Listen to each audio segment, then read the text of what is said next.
不用上了。好，到这吧。要踩着它呢。Hallo und willkommen bei Let's Tea Talk. Wir trinken sehr gerne Pu'er-Tee und wollten wissen, wie man diesen Tee herstellt. Und deswegen haben wir uns in den Flieger gesetzt und sind nach Yunnan, einer südwestlichen Provinz in China, geflogen. Pu'er-Tee kommt nämlich aus Yunnan. Begleitet uns auf unserer Teereise und lernt mit uns zusammen, wie Pu'er-Tee hergestellt wird.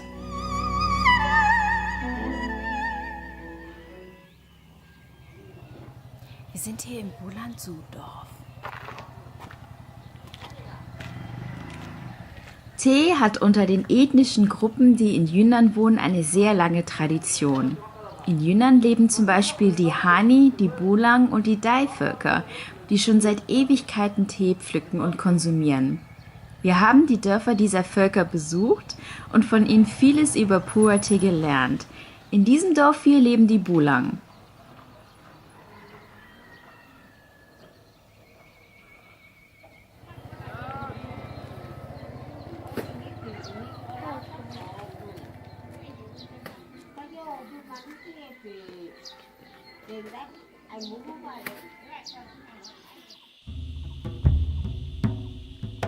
Wir haben im Dorf erfahren, dass es einen heiligen Altar für den Teegeist gibt, auf dem die Bulang den Teegeist anbeten.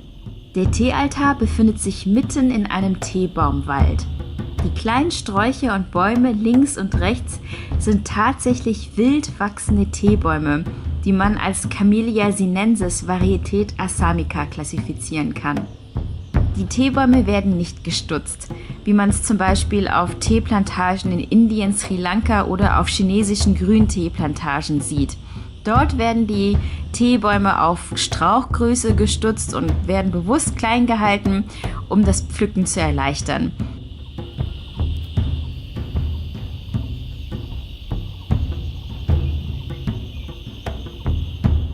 Aber hier gilt, je älter und höher oder größer der Baum, desto besser der Tee. So, jetzt sind wir nach einer kleinen Wanderung beim Teealtar angekommen. Die Bulang beten auch heute noch hier den Teegeist an. Sie erweisen dem Teegeist, der Natur, den uralten Teebergen und ihren Vorfahren Respekt und Wertschätzung, indem sie für die Zeremonie Opfergaben auf den Altar legen und beten. Mönche und die Dorfältesten stehen in der Mitte des Altars, knien sich auf den Boden, zünden Bienenwachskerzen an und beten. Der Teealtar wirkt wirklich sehr mystisch und spirituell. Am nächsten Tag haben wir ein anderes Dorf besucht und durften dort durch den wilden Teegarten eines Teebauern gehen.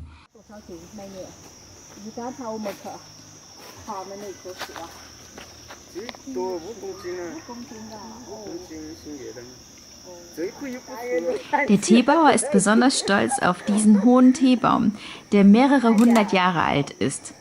Zum Teeblätterpflücken braucht man ein Bambusgerüst. Ich will mal schauen, wie es ist, dort hochzuklettern.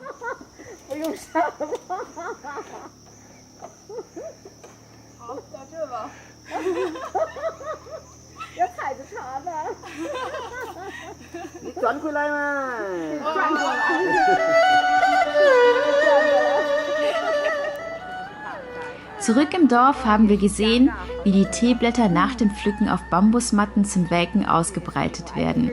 Während des Welkens verflüchtigt sich ein Teil der Feuchtigkeit der Blätter und die Blätter werden weicher, was gut für den nächsten Schritt der Teeblätterverarbeitung ist.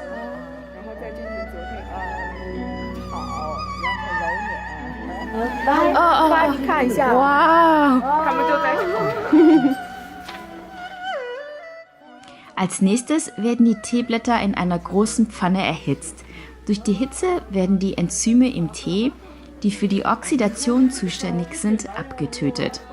Dieser Vorgang wird auf Chinesisch Sha Qing genannt. Dadurch bleiben die Blätter grün. Der Teemeister muss nun die Teeblätter geschickt wenden und aufschütteln, damit sie nicht verbrennen.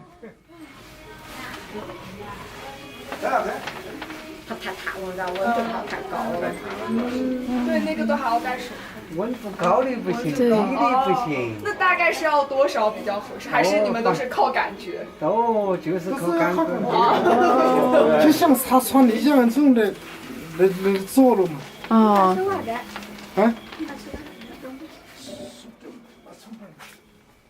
Wenn die Teeblätter weich genug sind und ein schöner Teeduft emporsteigt, werden die Blätter aus der Pfanne genommen. มันไข่จับแดงนั่น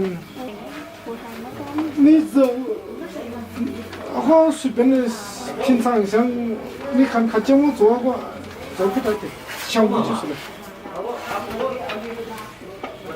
如果喝辣椒动作快点的要看那火温了火温也香的要快一点哦，挺讲究的，需要很多经验呢。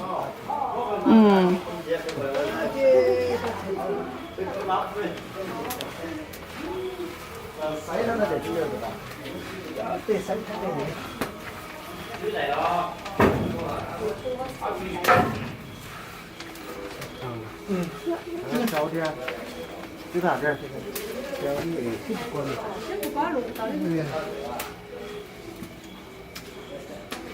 对。好一会掉了差不多冷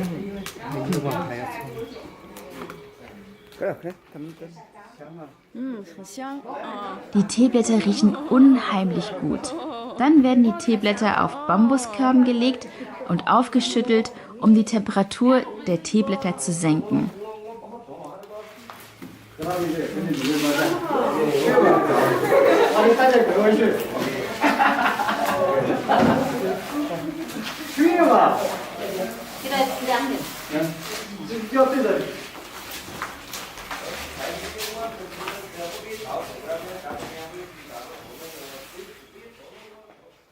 Als nächstes kneten und rollen die Damen die Teeblätter und üben etwas Kraft auf die Teeblätter aus, um sanft die Teeöle aus den Blättern zu pressen, damit sie sich außen auf die Teeblätter absetzen und unserem Wasser später beim Aufguss Geschmack geben.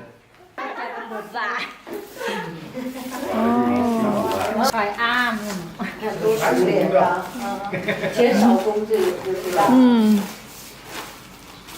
明天还要晒干是吧？明天要去晒干。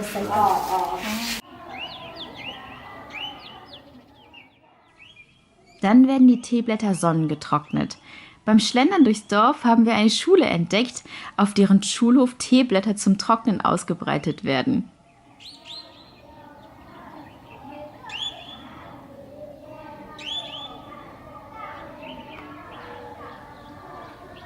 Die Teeblätter kann man nun als Maucha, also unverarbeiteten Tee bezeichnen. Von hier aus kann Maucha verschiedene Wege gehen.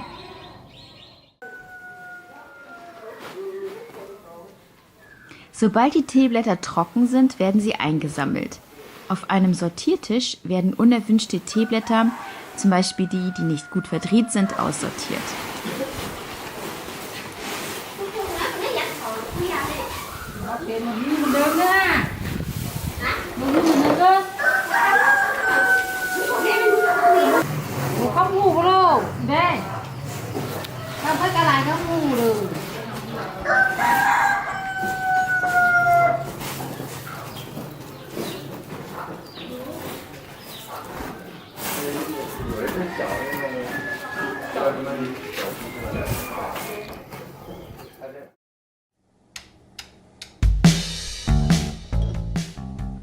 Gut verarbeiteten und aussortierten Maucha kann man bereits direkt aufbrühen und trinken.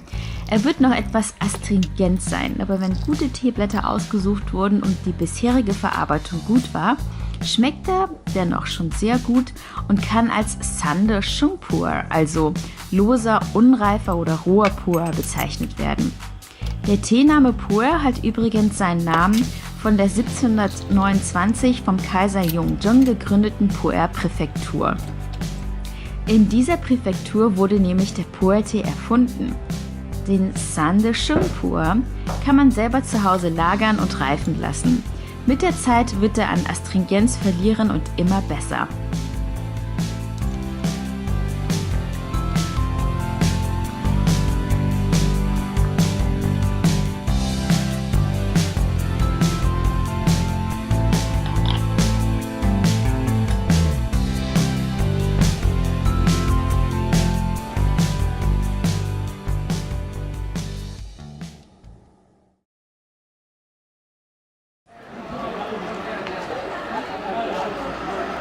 Maucha kann auch auf dem Teegroßmarkt landen. Auf den Teegroßmärkten wird Maucha säckeweise gehandelt. Teekäufer sind hier unterwegs, um das beste Rohmaterial für ihre Teepressen zu kaufen, um gepressten Teekuchen herzustellen.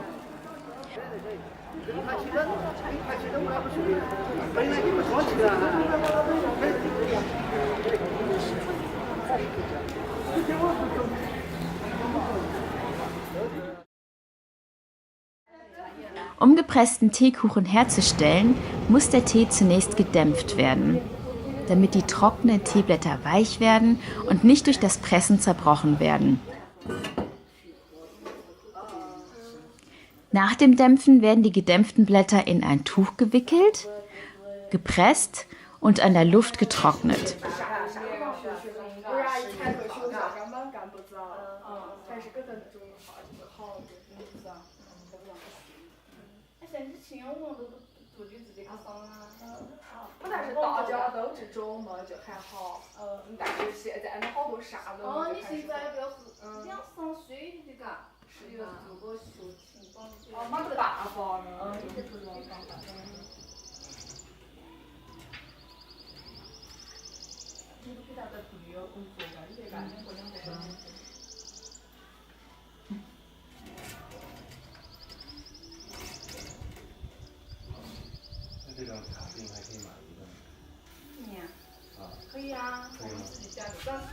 So ein gepresster Kuchen wird Shengpuer bzw. Shengpuer Bing, wobei Sheng roh unreif heißt und Bing Kuchen. In gepresster Form kann man den Tee platzsparender als lose lagern und er ist nicht so anfällig für Brüche. Dieser Tee wird mit der Zeit immer wohlschmeckender, weil er langsam natürlich oxidiert und die Astringenz und Bitterkeit nachlässt.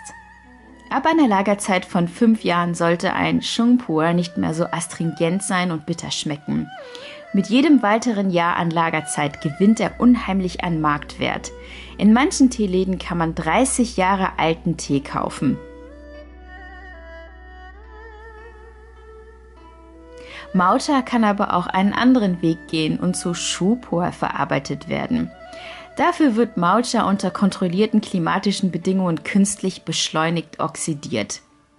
Aber das ist eine andere Geschichte.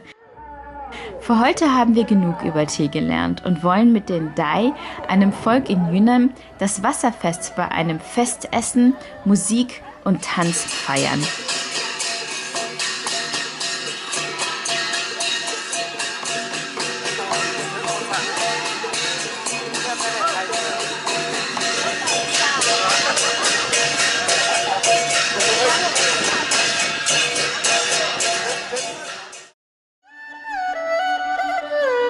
Also dann, bis zum nächsten Mal bei Let's Tea Talk. Tschüss!